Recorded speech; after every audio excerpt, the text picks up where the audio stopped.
উচ্চতা ভীতি থাকা মানুষটি জীবনে 1000 ফুট উপর থেকে ঝাঁপিয়ে পড়েছেন অনেকবার। অদম্য ইচ্ছেশক্তির বলে ভয়কে করেছেন জয়, নিজেকে প্রতিষ্ঠা করেছেন একজন সফল স্কাইডাইভার হিসেবে। তবে আজকের এই ডাইভিং অন্য দিনের চেয়ে সম্পূর্ণ আলাদা, কেননা আশিক এবার লড়েছেন লাল সবুজের পতাকা হাতে দেশের জন্য। মেঘের ভাঁজে ভাঁজে পাখির মতো উড়ে জানান দেন বাংলাদেশকে, জানান দেন বাংলার মানুষের অদম্য সাহস আর শক্তির। যুক্তরাষ্ট্রের স্থানীয় সময় সকাল 8:45টায় মেমফিসে 41,000 ফুট উঁচু থেকে ঝাঁপ দিয়ে লাল সবুজের পতাকা হাতে মাটিতে সফলভাবে নেমে আসেন আশিক চৌধুরী। পৃথিবীর বুকে নামতে থাকা আশিক এক পর্যায়ে খুলেন প্যারাসুট। এরপর ধীরে ধীরে নেমে আসেন যুক্তরাষ্ট্রের মেমফিসের নির্ধারিত এয়ারফিল্ডে। উপস্থিত একমাত্র স্বজন স্ত্রীর চোখে মুখে তখন আনন্দের ঝিলিক।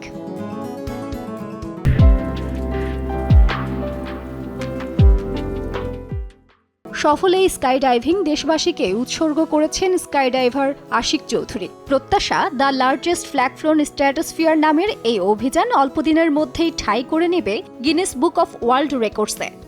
very exciting, ভয় পাওয়ার মতো এবং বাট আলহামদুলিল্লাহ সব ঠিকঠাক মতো হয়েছে।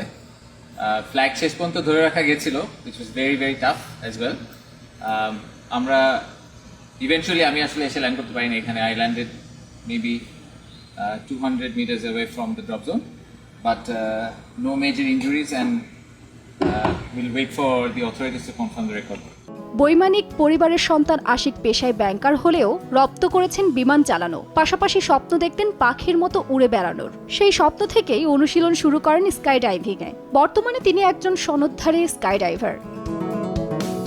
তাজরিন রিকা, সময় সংবাদ, ঢাকা।